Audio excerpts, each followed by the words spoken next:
E vamos receber agora o nosso querido cartunista Miguel Paiva para a gente bater um papo aqui, terminar a nossa semana com chave de ouro. Olá, Miguel Paiva, tudo bom, Olá, olá. querido? Adorei essa sua mecha branca, Você maravilhosa. viu? É, É, é um cabelo branco que está é saindo, um cabelo branco, pois é, mas é, se que você está está saindo permitindo. por baixo das tinturas, né? Eu deixei as tinturas porque eu achei que criou um efeito bacana, Ficou mas ótimo. Eu eu estava eu tava tô. assistindo o negócio do Marco Rica, eu li também, eu li há 2 dias. E era alguma coisa relacionada à cultura, relacionada. Eu não me lembro agora exatamente o que, que era, mas eu li. Mas era uma coisa que se esperava normal de um ator bem posicionado, entendeu? Não era nada Eu de não vi. extraordinário. Eu não me lembro agora o que, que era, não, Eu não realmente. vi e dei uma busca aqui e não consegui achar. Miguel, prazer estar com você. Primeira vez que eu te entrevisto, né, Miguel? Nós já estivemos juntos, você lá no nosso programa, né? No Távola, Exato. lá do 247, você já esteve lá, entendeu? E nós já E eu trocamos muita entrevistei a mensagem. Ângela. E Eu você entrevistei entrevistou a Ângela, isso, exatamente. a Ângela Vieira, gente, a atriz Ângela Vieira, que é casada com o Miguel há muitos anos, né? Quantos anos, Miguel? 20. Há 20 anos. Foi a Ângela que inspirou a Radical Chic? Não, não, ela nasceu. A Radical Chic, infelizmente, nasceu antes disso. A Radical Chic é mais velha que a Ângela, né? É mais Exatamente. antiga. Mas a Ângela é bem dentro desse espírito, o humor é muito parecido. A Radical Chic é a mulher, né? A mulher moderna, a mulher esclarecida, a mulher bem posicionada, a mulher com seu. Naquela época nem existia essa expressão com seu lugar de fala, né? Realmente. Naquela época ela não tinha. A gente vai entrar na Radical Chic, eu até separei uma charge dela, mas eu quero começar do começo contigo, voltando um pouquinho para a época que você começa no Pasquim, né? No Pasquim, nos anos 70, gente, você era um menino, né? Na realidade foi nos anos 60, final dos anos 60. Eu entrei no Pasquim, o Pasquim tinha 6 meses de vida, ou seja, era na metade de 1969, então mais para o final. Porque o Pasquim, se não me engano, foi criado em junho de 69, eu entrei para o fim de 69. Mas eu já publicava desde 67, eu sou muito precoce, eu comecei a publicar no Cartoon JS, que era um suplemento de humor, onde todo mundo publicava, Fortuna, Jaguar, Ziraldo, conheci essa turma lá na revista Visão, Zuenir Ventura, Ziraldo editava na revista Visão, que ele era diretor de arte, editava esse suplemento. E dali fui indo, cheguei a trabalhar com ele no estúdio dele também, e aí ele me mandou embora. Quando ele me mandou embora, no dia seguinte eu bati na porta do Pasquim, quem abriu foi ele. Aí eu falei, não tem jeito, nosso destino é estar juntos. Você entrou, então, na cara dura, você entrou no Pasquim porque você pediu, é isso? Eu já conhecia, por conta da minha relação com o Ziraldo, a casa do Ziraldo, o estúdio dele era um pouco assim, o point do Rio de Janeiro daquela época, entendeu? Então todo mundo ia lá, eu fiquei conhecendo os cartunistas todos. Eu vi o Pasquim nascer lá na casa dele, porque algumas reuniões foram feitas lá. Então eu acabei acompanhando. Então, quando ele me mandou embora, ele me mandou embora no bom sentido, assim, positivamente, vai cuidar da tua vida. E eu falei, bom, eu vou para o Pasquim. Aí eu me ofereci e comecei assim, de baixo para um desenhista. Eu comecei a ilustrar as dicas, que era aquela sessão no final do jornal, com esse termo inventado pelo Pasquim, de dica, né? E eram pequenas notas sobre tudo, sobre os acontecimentos, sobre coisa cultural, enfim, sobre fofoca, era tudo. E eu fazia as ilustrações. E dali minha carreira no Pasquim começou, entendeu? Foi bem Quem era longe. seu, quem era seu ídolo ou melhor amigo? Você andava grudado o tempo todo no Pasquim?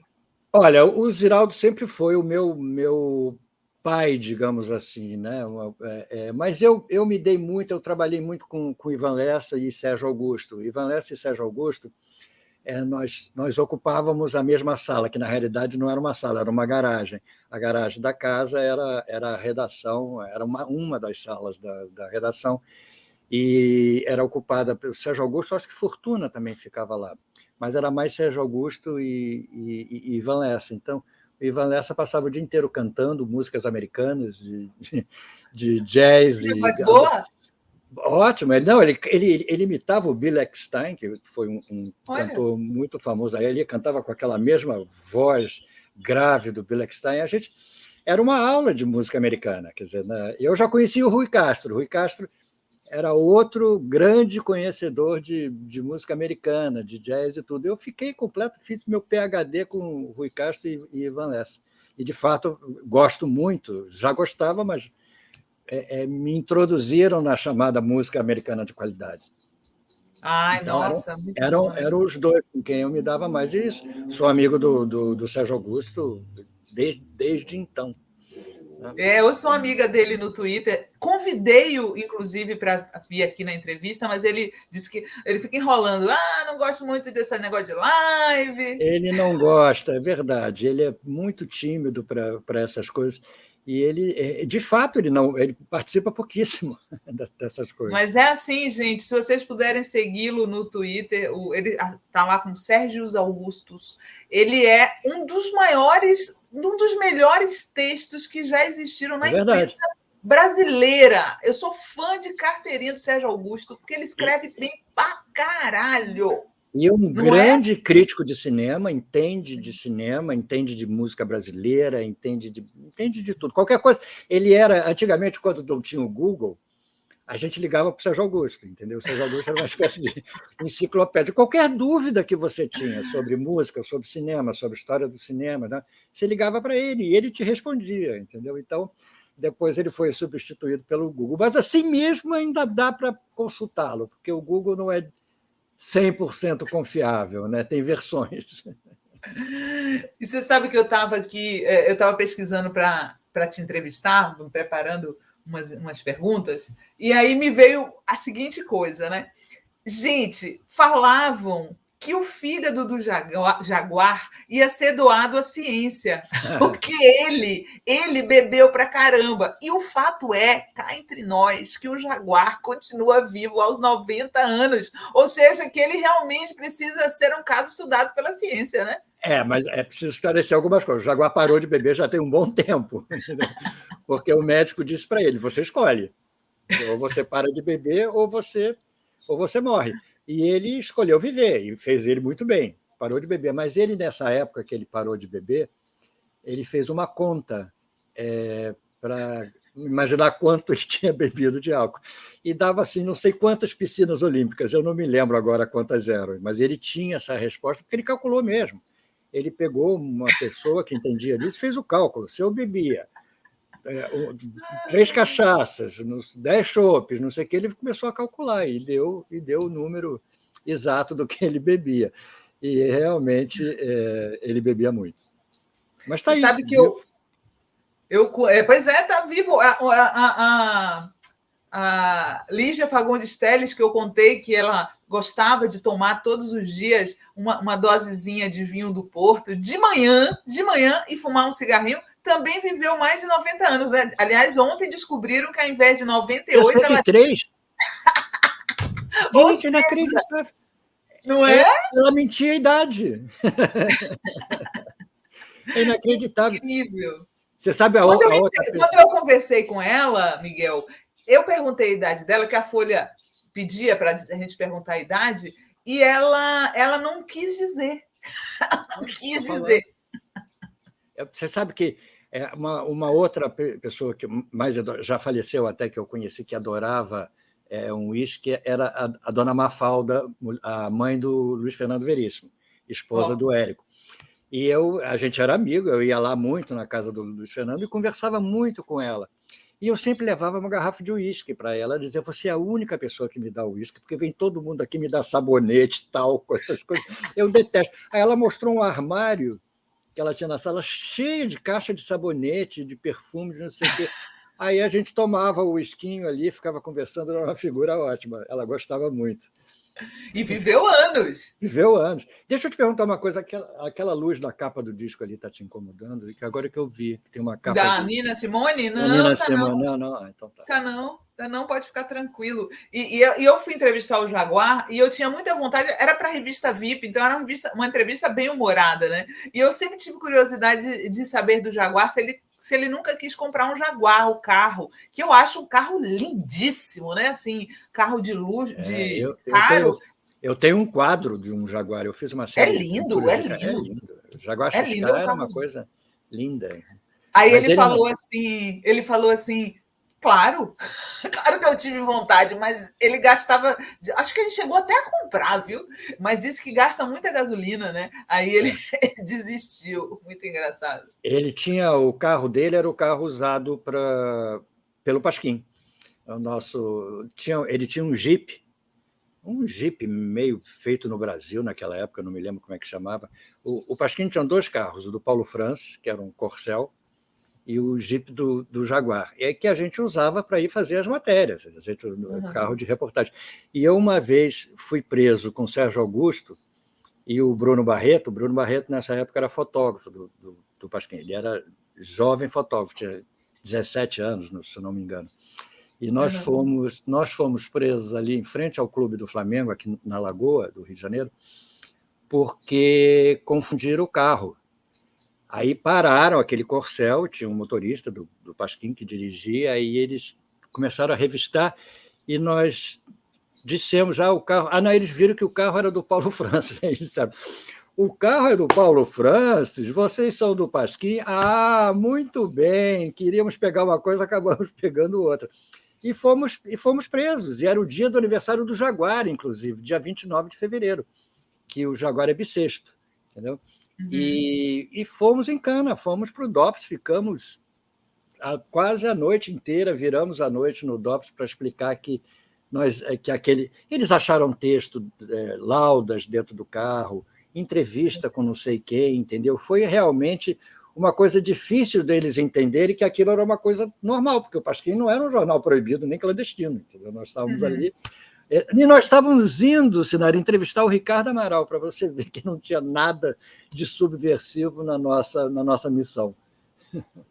Pois é, e eu quero colocar, falando em Jaguar e em prisão, a famosa charge que causou a prisão do Pasquim inteiro. O Miguel não foi preso nessa época, mas ele vai contar para... Coloca a charge do Mocotó, Gui, para gente. Pois a charge do Mocotó é essa aí, exatamente. Vejam só, eu quero Mocotó. É o quadro... Pode deixar em quadro, Gui, só para eu explicar para as pessoas. É o quadro famoso do Pedro Américo, da Independência ou Morte, que aí o Jaguar botou, eu quero Mocotó. Essa simples intervenção nessa porcaria dessa pintura, que é mentirosa, causou a prisão dos jornalistas do Pasquim, em 1970. Exatamente. Engraçado, porque essa aí é uma xerox. Vocês veem muito bem que é uma xerox em preto e branco do quadro. O quadro, o Jaguar fez uma xerox da reprodução do quadro do Pedro Américo. Um quadro famoso, né, e mentiroso, como você diz. Mas ele... E Eu Quero um Mocotó era uma música que fazia muito sucesso naquela época do trio Mocotó. Sim. E tocava toda hora no rádio, eu quero Mocotó.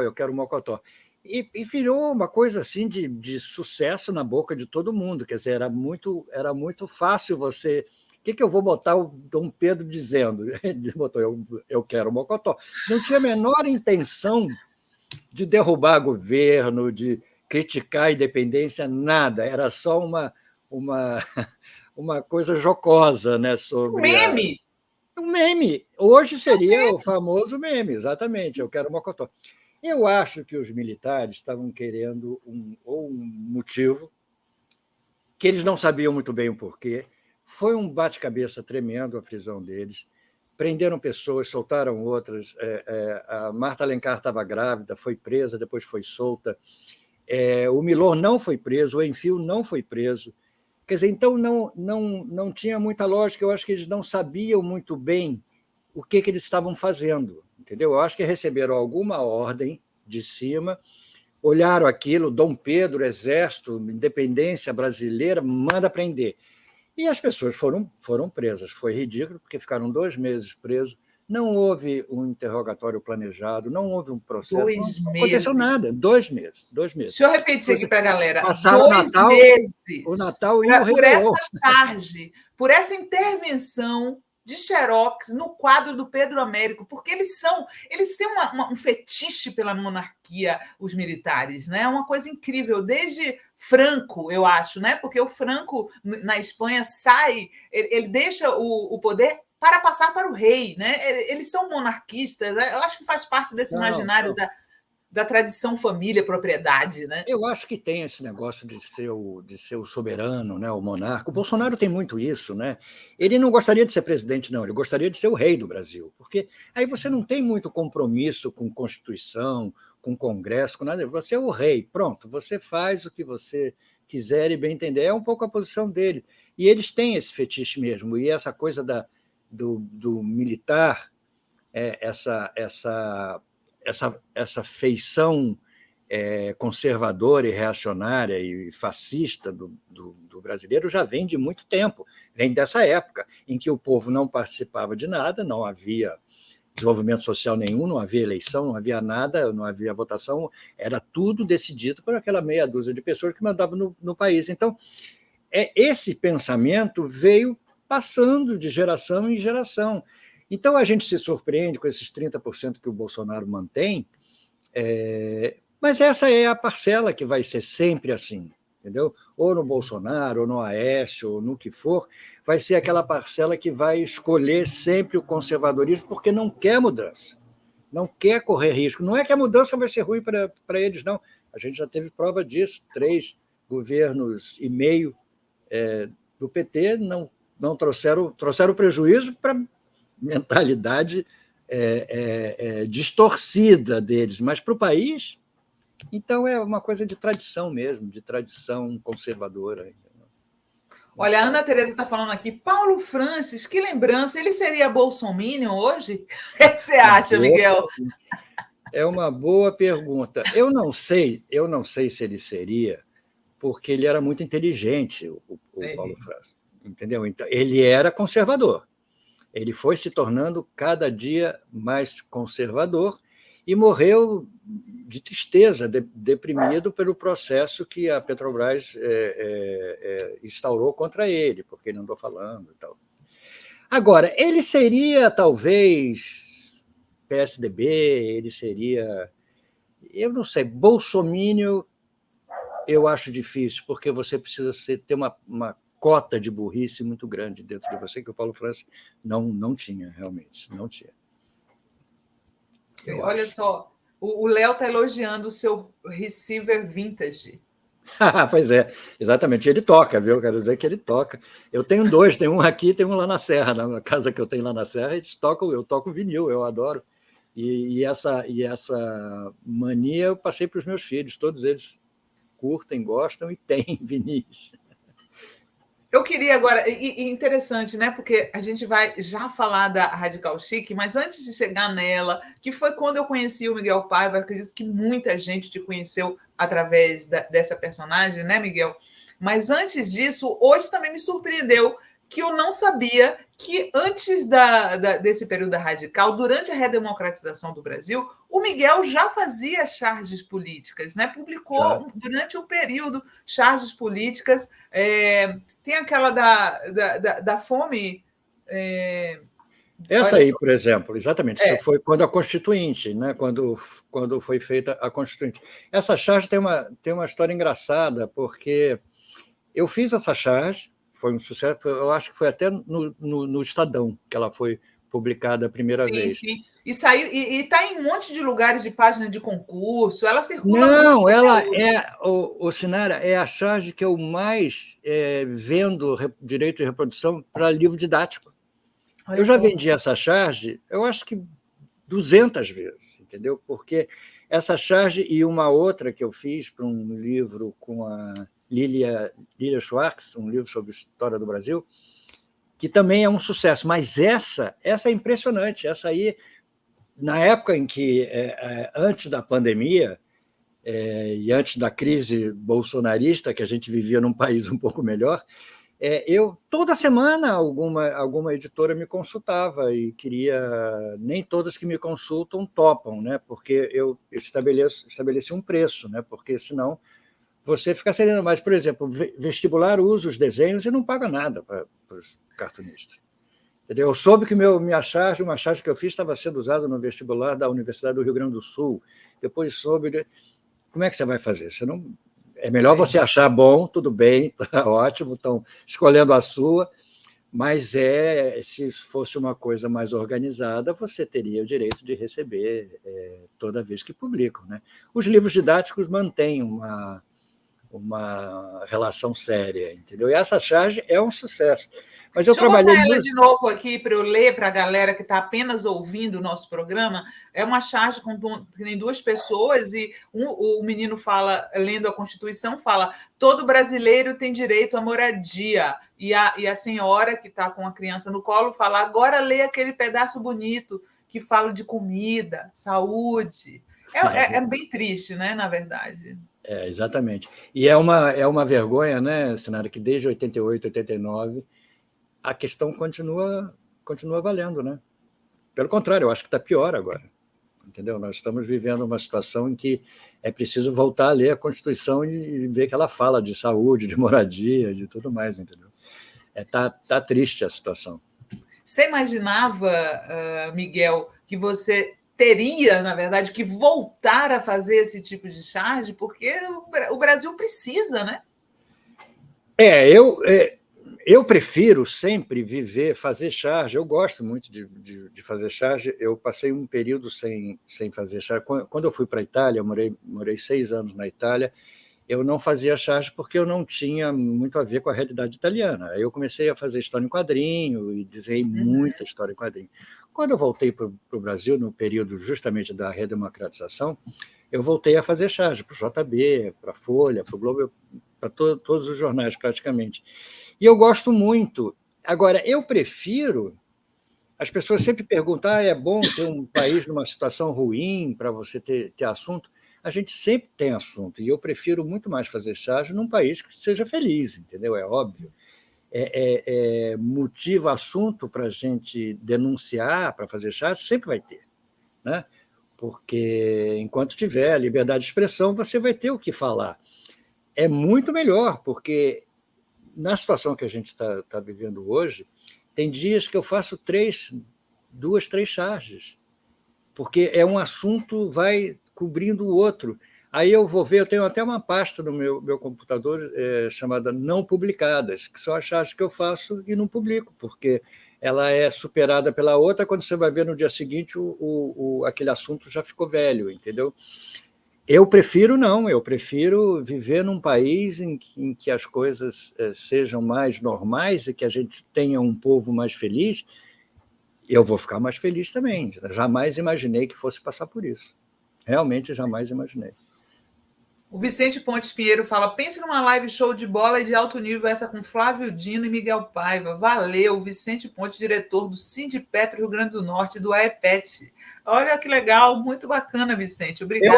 Eu achei que eu ia conviver aqui com o Flávio Dino, estava super feliz, entendeu? De poder dar parabéns a ele, entendeu? É porque é separado, né? Uma parte é política, outra é cultura, porque a gente gosta de terminar aqui a semana, Miguel. A ideia desse programa é que a gente termine a semana um pouquinho mais para cima, sabe? Porque senão a gente fica muito para baixo, a política deixa a gente muito para baixo atualmente, né? A gente não tem tido muitas alegrias, né? Agora, então, vamos entrar na nossa querida e saudosa Radical Chic. Como foi que ela surgiu? Como foi a origem da Radical Chic? Olha, é uma história assim de oportunidade, porque eu ilustrava as crônicas do Luiz Fernando Veríssimo na revista de domingo do Jornal do Brasil, do finado Jornal do Brasil. E ali ficamos amigos. Eu desenhando as crônicas dele, ilustrava as crônicas. Eu fiquei sabendo que ele ia para a Veja, que ele ia sair da revista de domingo, ia para a Veja. Eu falei: ora, que notícia. Aí fui para casa, falei: eu vou criar alguma coisa para ocupar aquele espaço. Eu já estava no jornal, já era do jornal. Falei, vou criar alguma coisa. E passei a noite pensando num personagem. E eu sempre tive essa admiração pelo humor feminino. Eu sempre achei que as mulheres tinham uma maneira de encarar a vida, de enfrentar a vida, que era um humor muito parecido com o que eu tinha, uma coisa assim de não se levar a sério, de ter essa ironia, esse cinismo, esse autoquestionamento, né, que é uma coisa que as mulheres fazem muito, que os homens não se permitem. Eu comecei a falar, eu queria fazer uma personagem que reunisse isso tudo, né? Que fosse, ao mesmo tempo, uma pessoa preocupada com a saúde, com a beleza, com a aparência, mas, ao mesmo tempo, uma pessoa engajada, entendeu? Eu queria... achava que podia juntar essas coisas numa pessoa só, e consegui. Aí levei para o Jornal do Brasil, no dia seguinte, umas 3 ou 4 histórias dela desenhada, era um desenho ainda diferente do que ficou depois, e eles gostaram muito. Na semana seguinte eu comecei, entendeu? Eu comecei a fazer Radical Chic, e foi assim uma surpresa, porque era um personagem muito diferente, era um personagem feminino feito por um homem. Naquela época, eu me sentia à vontade de fazer isso. Hoje eu não me sinto mais. Eu acho que hoje eu não tenho mais esse direito. Eu acho que as mulheres têm esse espaço hoje. Eu posso ceder a personagem, posso até desenhar a personagem, mas não vou mais botar texto na boca da personagem, porque eu não tenho mais esse direito. Eu não pertenço a esse universo que hoje está tendo espaço, está podendo se expressar. Naquela época, não. O mundo dos quadrinhos, a gente já falou sobre isso aqui, o mundo dos quadrinhos era muito masculino, né, Miguel? Hoje tem as eram meninas. pouquíssimas as mulheres que faziam. Hoje você tem várias, a meninada está desenhando muito e muito bem. Naquela época você tinha 3 ou 4, entendeu? Então, e elas, por exemplo, tinha uma desenhista francesa extraordinária, que já morreu, linda, inclusive, chamada Claire Bretécher, que ela retratava as adolescentes francesas. E era um espetáculo a história dela. E era assim, era ousada, desmistificadora, era uma coisa muito forte, entendeu? Hoje você tem a Maitena, por exemplo. A Maitena é uma argentina que faz umas coisas muito, muito boas também. Mas naquela época a Radical era única. Então, quando começam a aparecer aqueles temas, virgindade, relacionamento, vou dar para fulano, não vou dar para ciclano, era um assunto que as pessoas não estavam habituadas a ver, e principalmente feita por um homem, e não falando besteira, falando coisas que as mulheres diriam. Aí houve uma reação muito grande dos homens. Eu me lembro que uma vez eu encontrei o Milor Fernandes num restaurante que a gente frequentava, e o Milor, a Radical já estava fazendo sucesso, e o Milor disse... Qual era o restaurante que vocês frequentavam? O Helsingor, era um restaurante dinamarquês que tinha no final do Leblon. Toda a classe teatral ia, os jornalistas, todo mundo.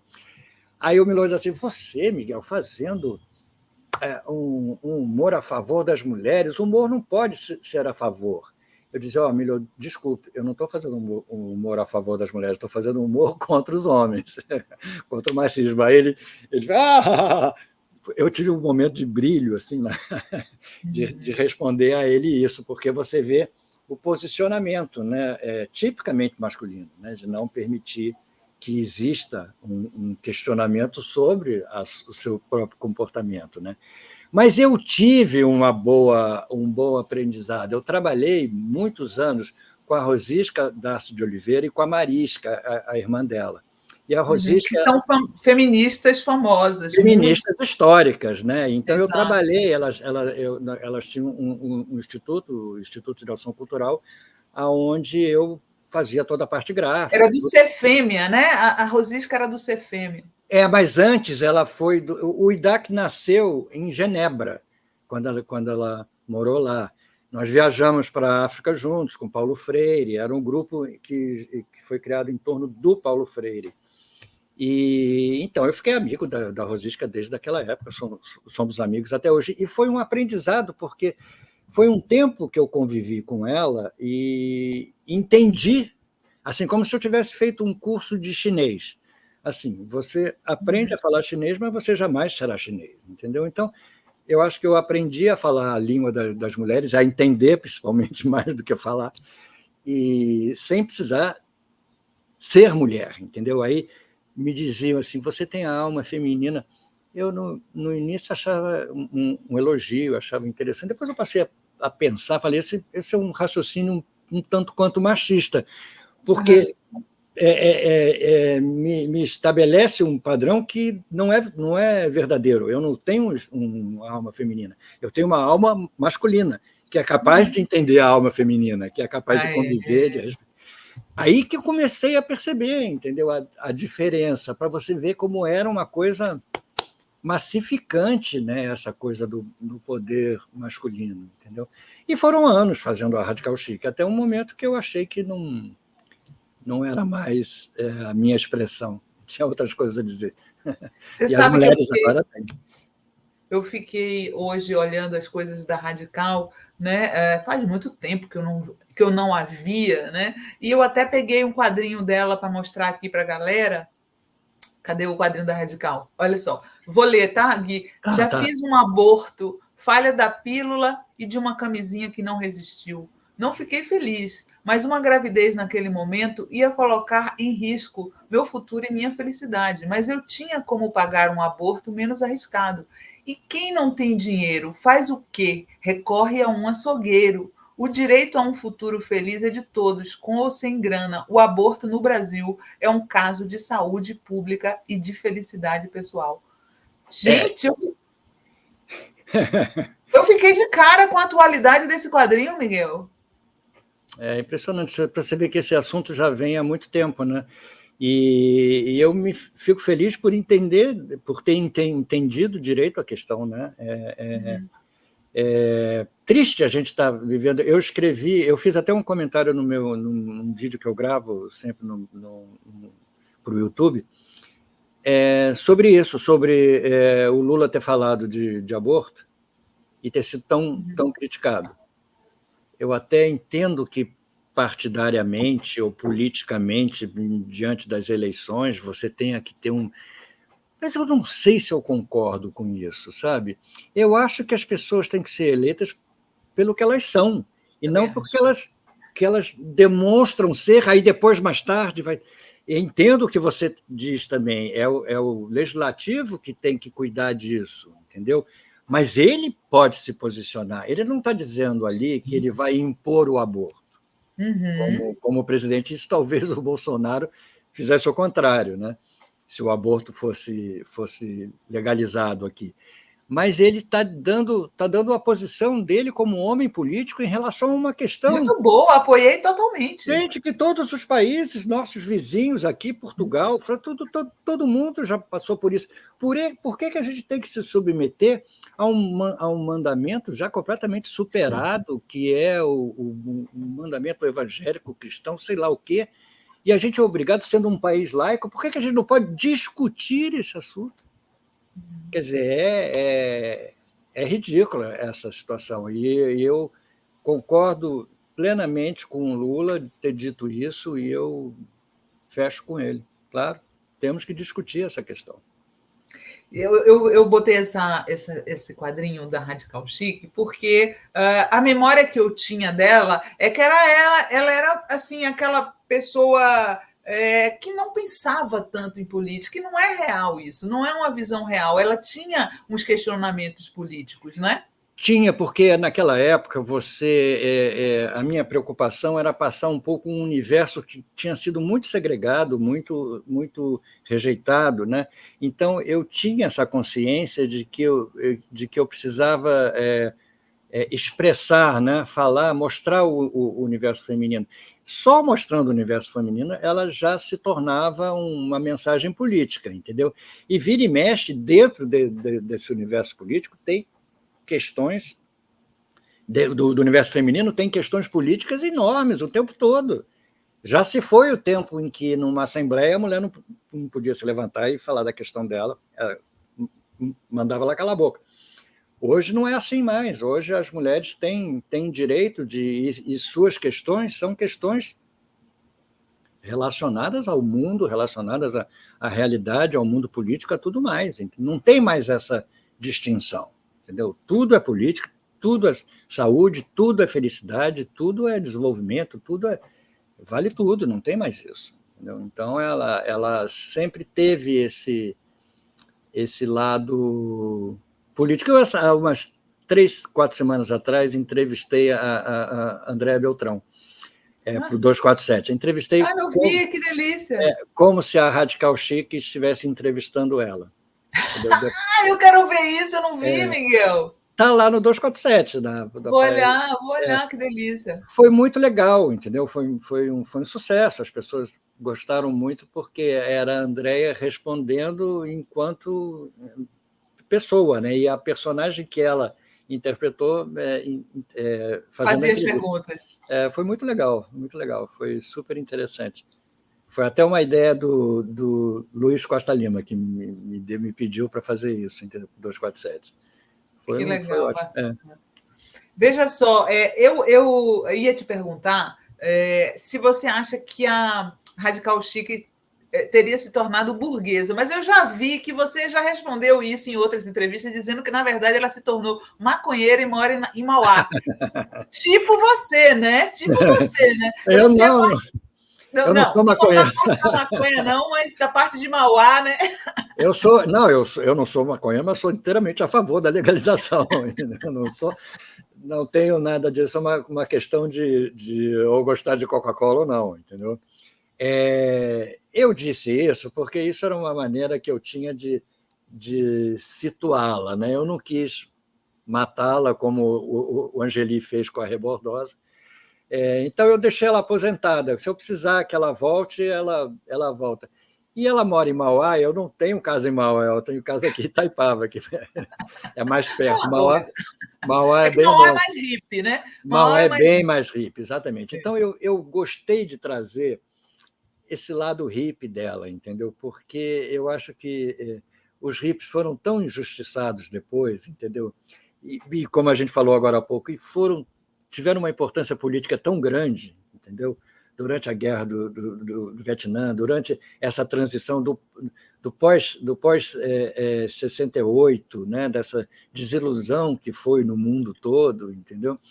Então, eu acho que os hippies foram politicamente muito importantes e eu acho que foram muito injustiçados. Então, eu estabeleci que a Radical Chic ia virar hippie depois, quando se aposentasse. Eu achei demais. Eu acho até que merece você fazer um pouquinho ela hippie para mostrar para a gente como ela está hoje. Exatamente, a vida Os cabelos grisalhos igual o meu. Exatamente, a vida dela em Mauá. É uma boa ideia. Pois é. Deixa eu só agradecer aqui o Paulo Japiaçu, que está dizendo: me deu um ataque de tietagem irresistível. Você está ficando mais linda, grisalha. Adoro seus programas. Muito obrigada. Poxa, Paulo, que legal. Eu também estou adorando ficar grisalha. Eu acho que a cor prata nos cabelos é uma cor subestimada. As pessoas não sabem como é bonita a cor prata. Você não acha bonita a cor do seu cabelo? A minha? Eu acho linda, porque ela podia ser até mais branco, entendeu? Mas ele não fica.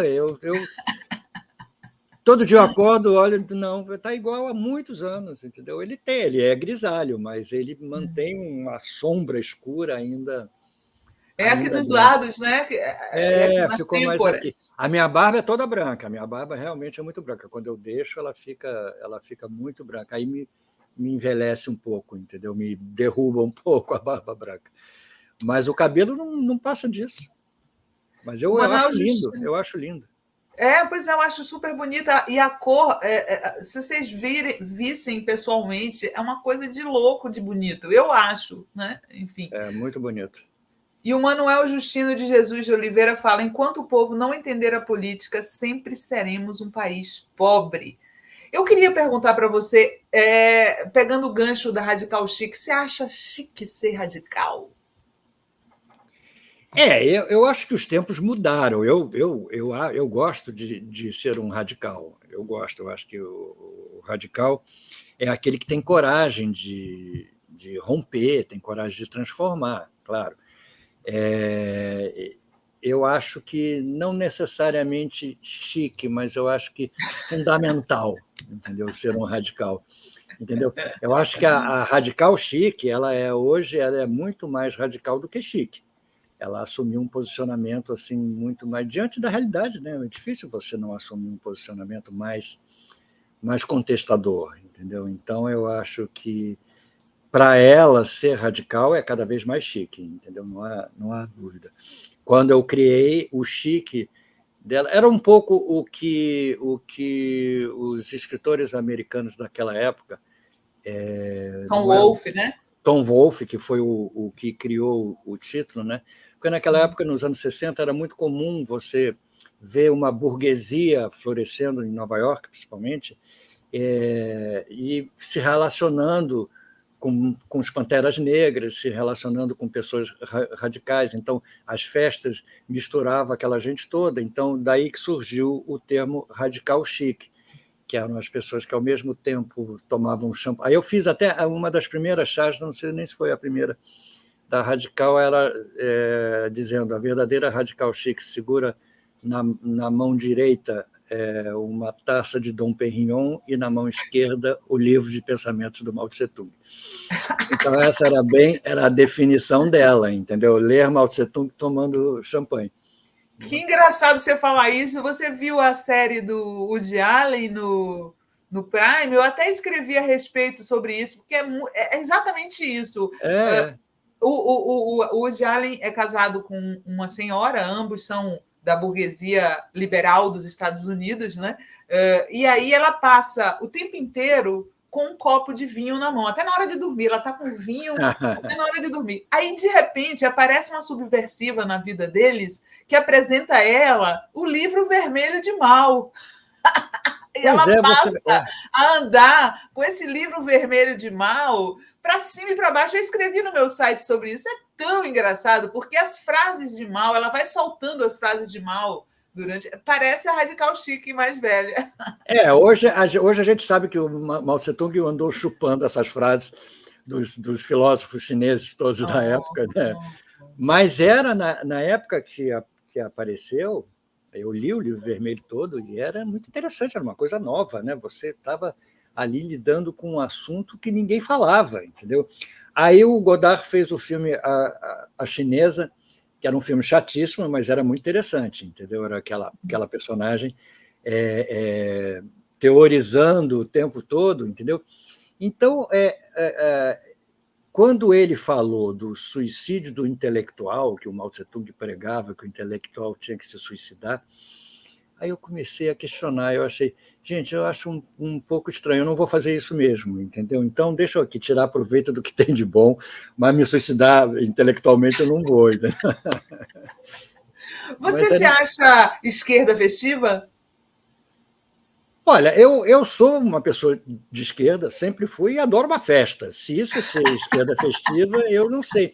Esquerda festiva naquela época era diferente. Tem até uma história rápida para contar.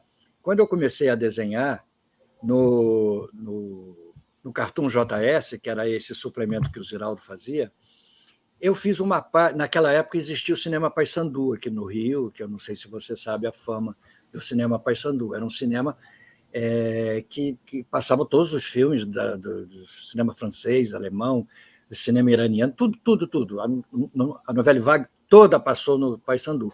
E era ali no Flamengo, todo mundo ia para lá. Era assim o point da juventude intelectualizada. E eu fiz uma página para o suplemento chamada Esquerda Festiva, entendeu? E era sobre o cinema Paissandu. E eu classificava as diversas esquerdas festivas. Tem esquerda festiva de axila, que era aquela que levava sempre um livro debaixo do braço. Esquerda, eu não me lembro agora as definições, mas eram várias esquerdas festivas. E essa página foi um sucesso, porque eu me lembro uma vez eu estava passando de ônibus na Rua do Cinema, eu era garoto, tinha, sei lá, 17 para 18 anos, estava passando de ônibus e olhei na porta do cinema, o dono do cinema tinha ampliado a página, tinha posto assim num cartaz na frente do cinema, estava todo mundo lendo. Eu desci, fui lá, saborear, compartilhar um pouco desse sucesso. Né? Eu não falei que era eu, fiquei quieto. Mas aí eu encontrei uns amigos que me criticaram depois. Você não pode ficar falando da esquerda assim, publicamente, chamando a esquerda de esquerda festiva e tudo mais. Eu falei, olha, eu sinto muito, mas antes de ser de esquerda, eu sou um desenhista, um cartunista. Eu não vou deixar passar isso. Eu não tô desmerecendo ninguém, nem ofendendo ninguém. Né? Eu estava fazendo uma visão crítica. Tirando onda. Tirando onda. E eu falei para você que eu gosto de uma festa, eu acho que eu já gostei mais de festa do que hoje, entendeu? Hoje eu acho que eu gosto mais de uma coisa mais tranquila, eu gosto muito de viajar, gosto muito de tomar um vinho como o personagem do Woody Allen, mas não sou mais festeiro como eu era, não. É a mulher no caso do... Depois você vai olhar essa série no Prime, é a mulher, na verdade, que é a bebedora de vinho. Ele tá sempre aquele personagem atrapalhado dele, com medo, porque tem a subversiva na casa e que a polícia vai chegar. Eu vi essa. É uma cena em capítulos, né? É isso. Eles escondem a menina na casa. Isso, a Miley Cyrus. É muito boa, muito exatamente. Divertido. Agora eu me lembrei, eu vi durante a pandemia, eu estava lá na Serra, fiquei lá 6 meses, e eu vi tudo, né? Naquela época, não tinha o que fazer. Vi todas as séries e me lembro dessa. E que ela anda com esse livro, esse caderninho do mal, para cima e para baixo. É muito gozado. Exatamente. Muito engraçado. Muito bom, muito bom. O Léo fala aqui, ó, amo Miguel, mas meu Paiva favorito é o grande Vitor Paiva. Que cara brilhante. Leiam Vitor Paiva, filho do Miguel. O Vitor quase veio para essa live hoje. Veio. Ele está trabalhando lá na Barra, ele está fazendo um trabalho que eu nem entendi o que era. Mas quem é que falou isso, Léo? Léo. É um fã aqui do seu... Ele tem Você fala aí quem você é, Léo, porque tem um desenho aqui, ele tem um desenho como se ele fosse cartunista também. Não sei quem é o Léo. Eu acabei de ir na casa do Vitor agora, fui alimentar o gato dele, porque ele foi passar esse fim de semana na Barra, está fazendo um trabalho lá, e me deixou a incumbência de alimentar o gato. Ele tem um gato chamado Godot. Então, quem espera o Vitor é o Godot, não é o... Mas eu sei que o Vitor é um grande entendedor do Pasquim também. Nós íamos fazer um curso agora na PUC, foi adiado para o próximo semestre, e sobre o Pasquim.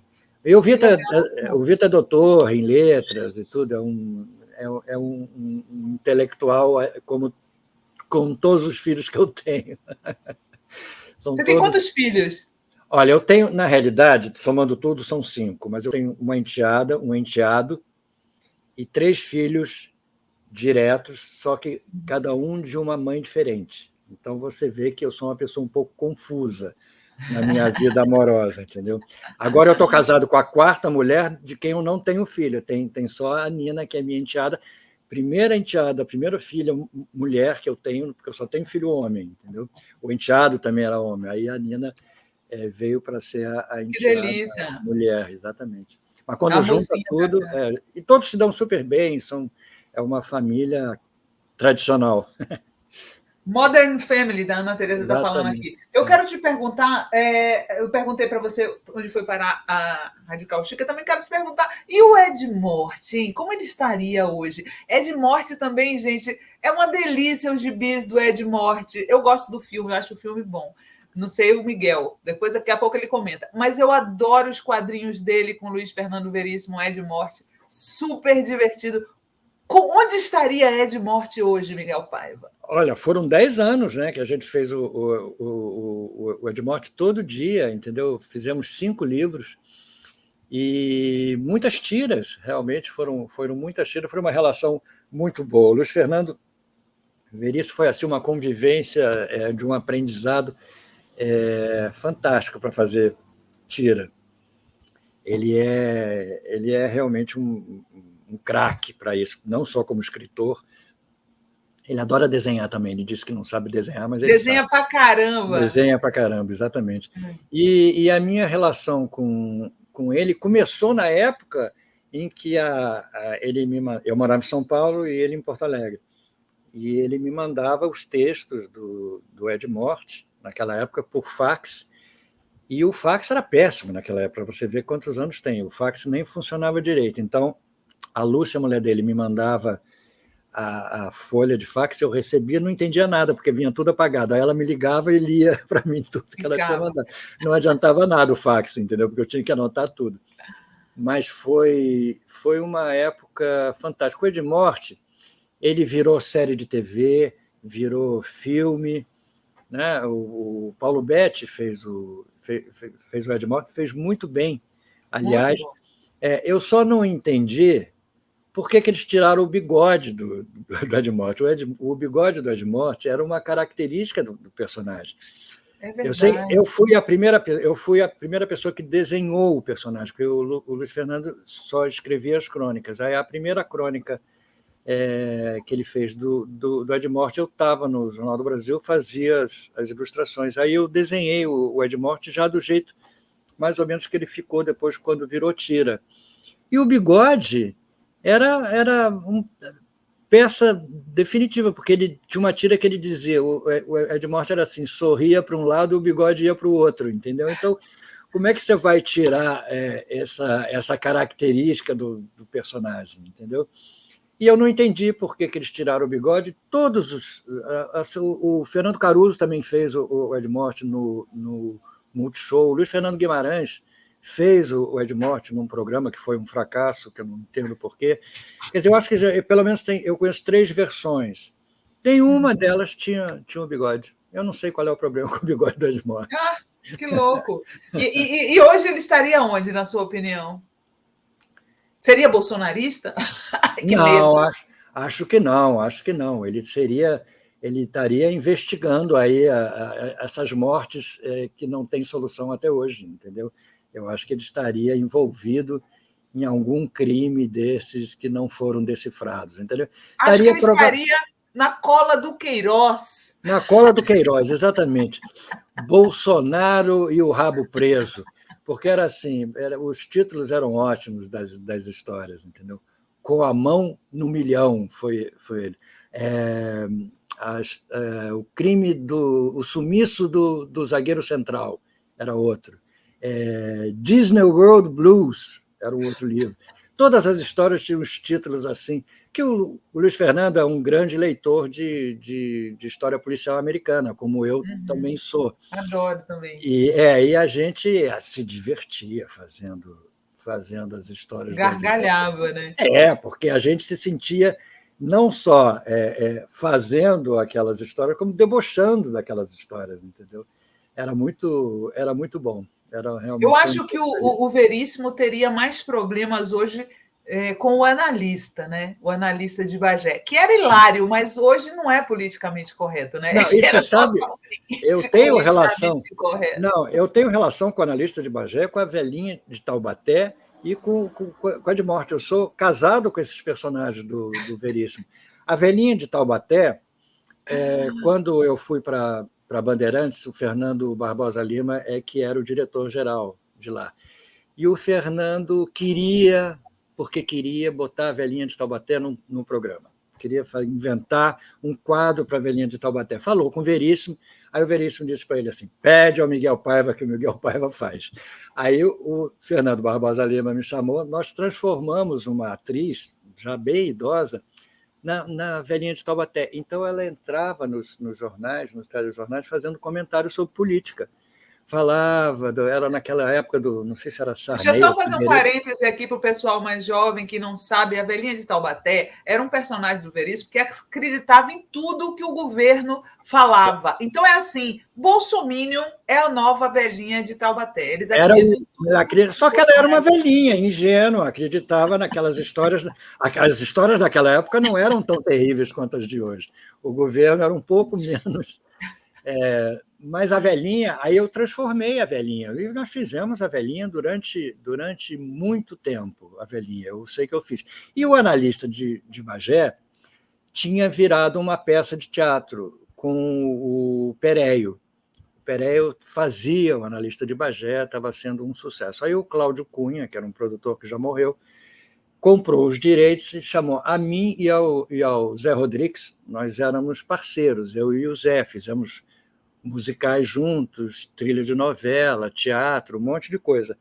Aí o Cláudio Cunha nos chamou e disse assim: transformem o Analista de Bagé num musical, com 10 músicas. E nós fizemos. Transformamos a peça em um musical, fizemos 10 músicas. E, Sinara, foi um sucesso inimaginável, mas assim foram uns 5 anos recebendo dinheiro da SBAT. E eu só ligava para a SBAT de São Paulo e perguntava: onde é que o analista está? Diz: agora está lá em Parnaíba, não sei o quê. Então me dá adiantado aí 5 mil. A SBAT me dava, porque sabia. E o Cláudio Cunha, com o passar do tempo, foi diminuindo o número de músicas para nos pagar menos, entendeu? Diz: agora não tem mais 10, só tem 8. Aí ia diminuindo, porque o teatro foi entrando em crise, ele foi diminuindo, até que tinha uma música. Eu falei: tá bom, Cláudio, fica com essa música e tudo mais. Então, mas você vê que... Ele ficou anos com essa peça? Era o marido Exatamente. da Lucinha Lins, né? Não, não, não. Cláudio Cunha era o marido da Simone Carvalho. Simone Carvalho. Sim. Exatamente. Mas ele ficou anos com essa peça, né? Ficou, E assim, ficou. Hoje tem um pouquinho de mau gosto, né? Era, porque aquela coisa do gaúcho grosso, né? Baixão, A joelhaço. técnica dele era a técnica do joelhaço, dava um chute no saco e o cara esquecia o problema, passava a sentir a dor no saco.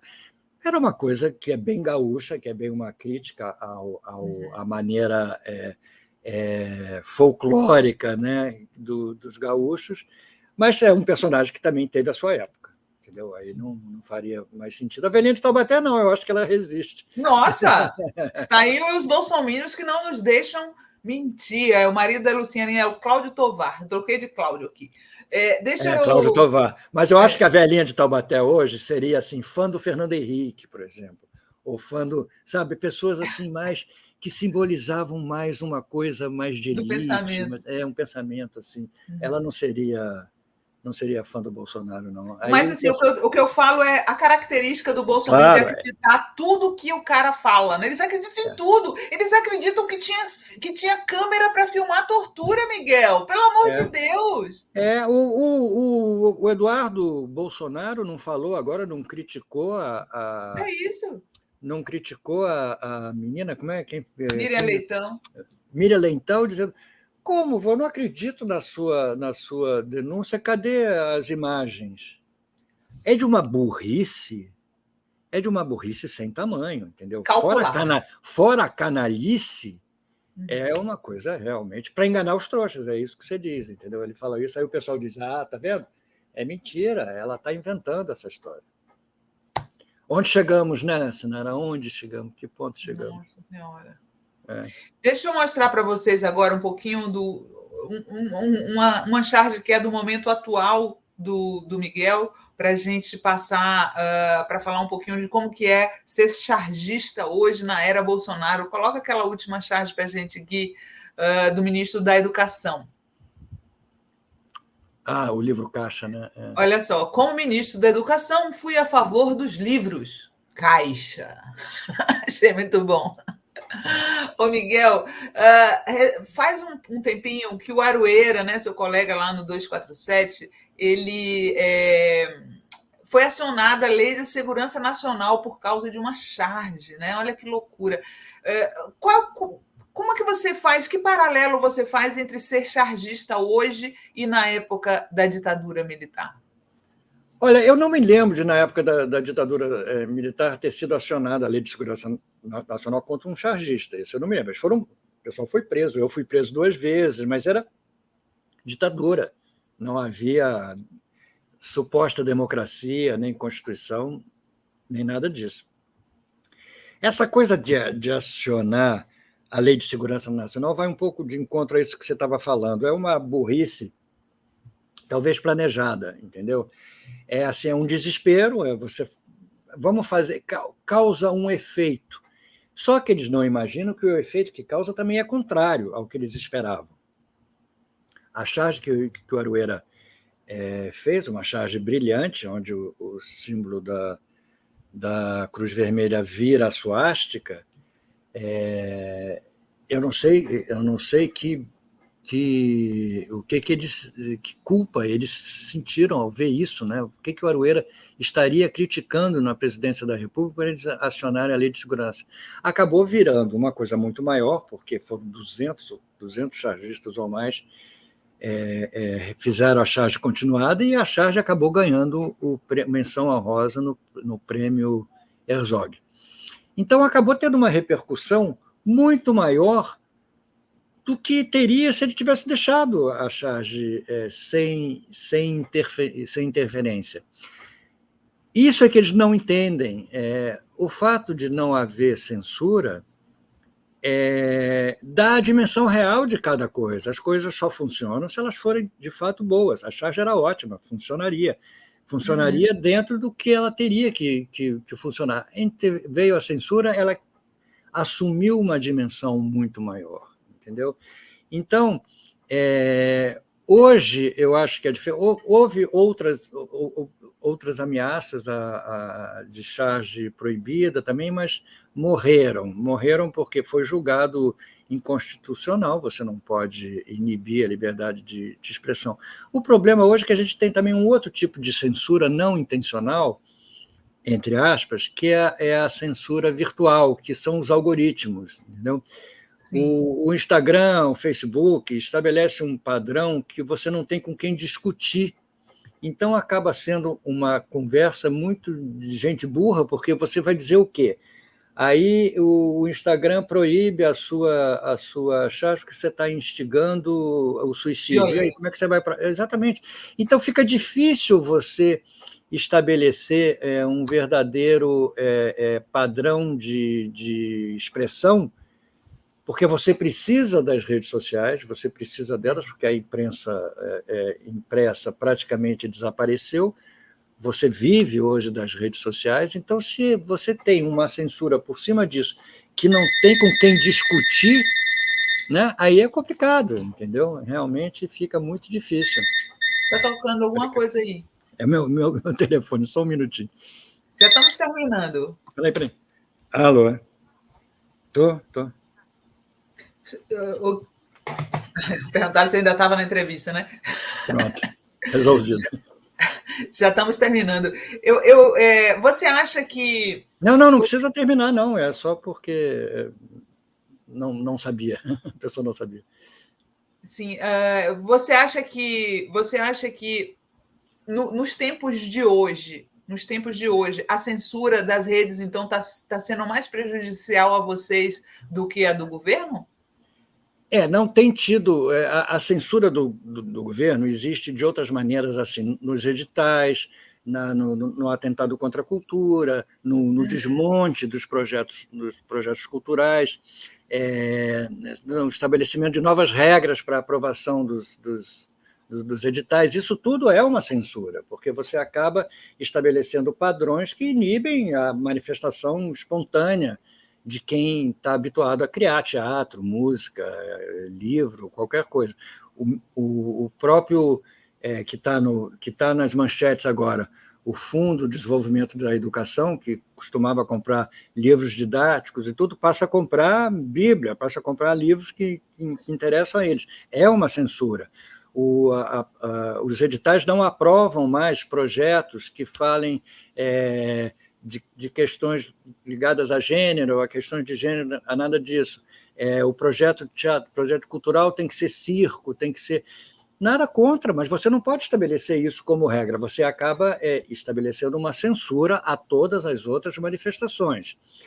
A censura direta, você não tem, aquele negócio do censor, departamento de censura, cortando matéria, como eu vivi, isso você não tem hoje, mas você tem essa censura indireta que acaba sendo muito, muito prejudicial, porque você não sabe de onde vem, aonde acontecerá, o que você pode fazer, o que você não pode fazer. Então, é complicado.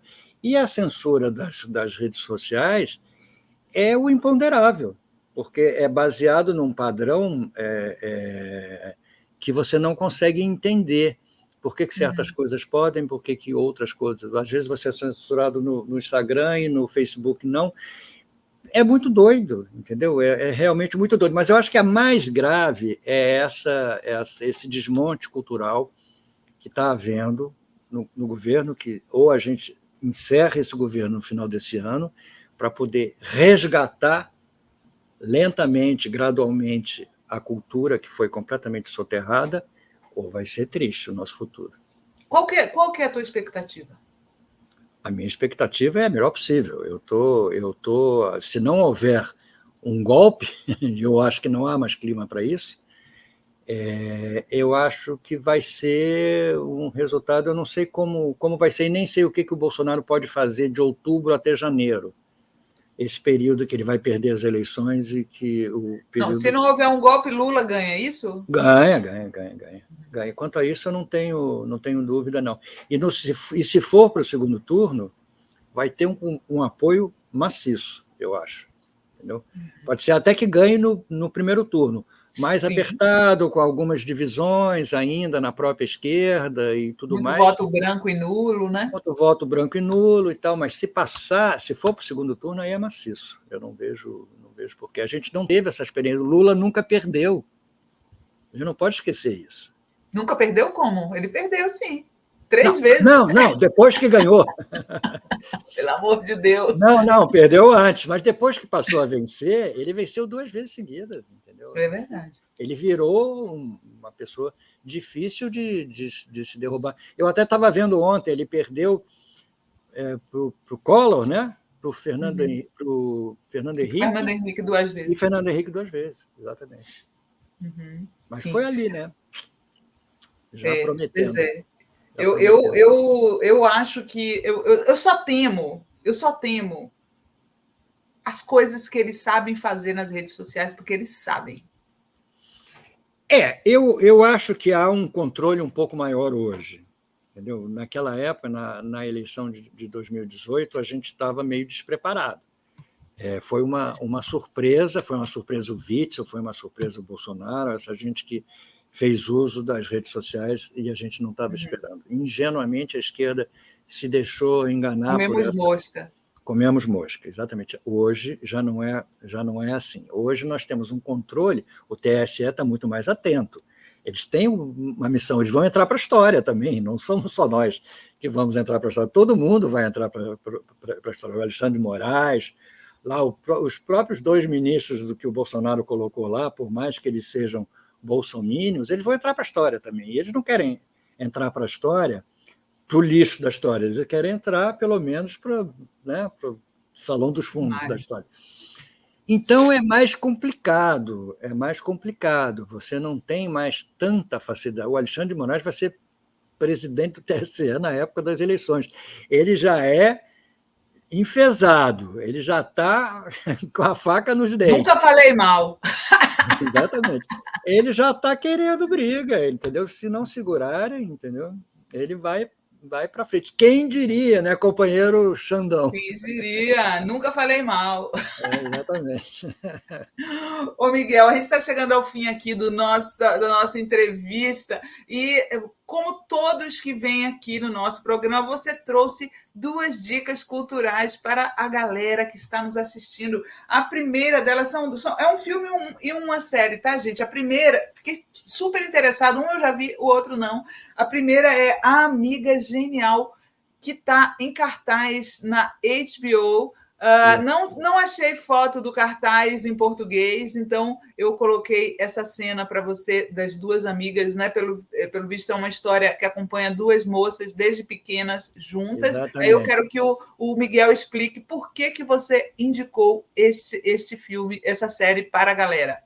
Olha, é uma série que já está na 3ª temporada, se não me engano, entendeu? Ela é baseada numa série de livros que Elena Ferrante, que é uma escritora italiana muito famosa, já de mais idade. Porém misteriosa, né? Misteriosa, exatamente, ninguém sabe quem é.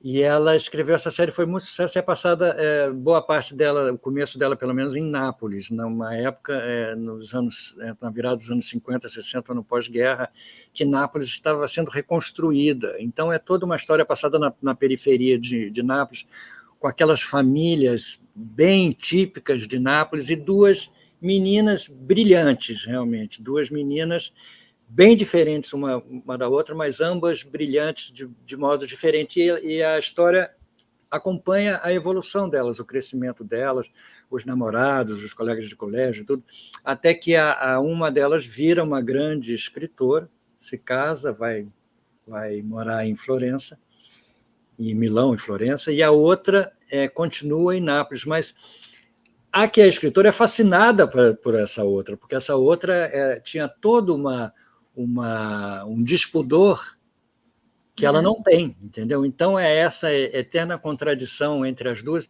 É uma história realmente muito interessante, e hoje elas estão nos anos 60, na Itália dos anos 60, a Itália dos anos 60, com todas as manifestações, com todos os grupos de esquerda, com os atentados terroristas, com os fascistas assumindo a violência e tudo mais. É muito interessante, vale a pena acompanhar. Quero ver. E a outra dica do Miguel é o filme do Paolo Sorrentino, A Mão de Deus, sobre o Maradona, que está passando. Eu vi, muito bacana, está passando na Netflix. É um desses filmes que eles chamam agora de Coming to Age, né? Um filme sobre amadurecimento. Exatamente. É a história dele, né? É a história do Paolo Sorrentino, é a juventude dele em Nápoles. Outra história que se passa em Nápoles, coincidentemente. Nápoles é uma... Eu morei 6 anos em Milão e gosto da Itália. Parla italiano. Falo italiano como se fosse minha segunda língua. Adoro a Itália, tenho amigos lá e tudo. Vou sempre que posso.